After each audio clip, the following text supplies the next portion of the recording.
अस्सलाम वालेकुम बच्चों, आज हमें ग्रामर पढ़ना है। पिछली दफ़ा हमने ग्रामर में मरकब मुफ़र्रद, मरकब तौसीफ़ी और मरकब इज़ाफ़ी पढ़ा।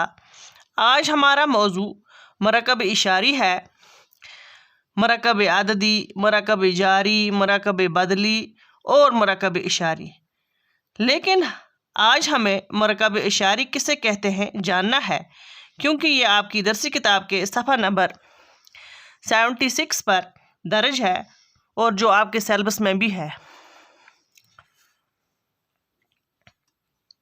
मरकब इशारी वो मरकब जो इसम इशारा और मुशार इलैह से मिलकर बने मरकब इशारी कहलाता है।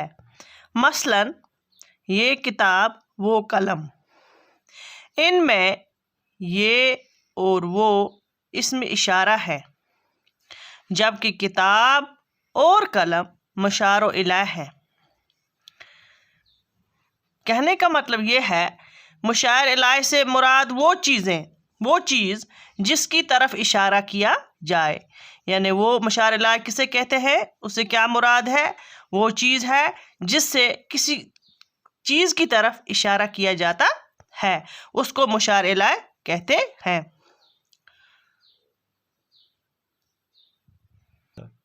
और इसमें इशारा से मुराद वो इसम है जो किसी चीज़ की तरफ इशारा करने के लिए बोला जाए।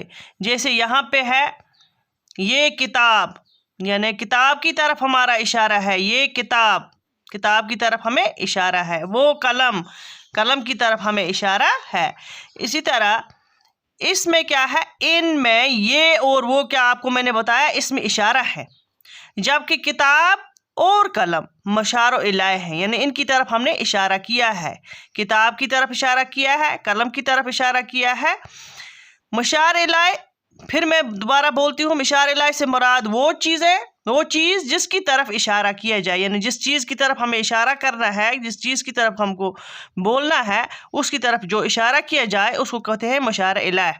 और इसमें इशारा से मुराद वो इसम है जो किसी चीज़ की तरफ इशारा करने के लिए बोला जाए, यानी वो जो किसी चीज़ की तरफ इशारा करने के लिए बोला जाए उसको कहते हैं इसमें इशारा। हाँ, आपकी दरसी किताब में कुछ मिसालें दी गई हैं। आपको इसमें मरकब इशारी तलाश करना है। जैसे पहली मिसाल है, वो किताब बहुत दिलचस्प है। वो जो यहाँ पे है वो इसमें इशारा है। किताब जो है मुशार इलैह है, यानी वो इसमें इशारा है, इसने किताब की तरफ इशारा किया है, वो इसमें इशारा है और किताब जो है मुशार इलैह है। इसी तरह दूसरी मिसाल है, ये लड़का ज़हीन है। ये लड़का जो है ये इसमें इशारा है और इशारा किसकी तरफ करता है? लड़के की तरफ। लड़का जो है मुशार इलैह है, इसकी तरफ इसने इशारा किया है। इसी तरह है ये कलम जो है ये जो है इसमें इशारा है और कलम जो है कलम मुशार इलैह है। वो पेंसिल, यानी वो इसमें इशारा, पेंसिल मुशार इलैह। मैंने श्रीनगर से खरीदे, ये कलम और वो पेंसिल, ये और वो जो है इसमें इशारा है। कलम और पेंसिल जो है मुशार इलैह है। मुझे उम्मीद है कि आपको समझ आ चुकी होगी। आप खुद भी मिसालें देकर खुद समझने की कोशिश करें।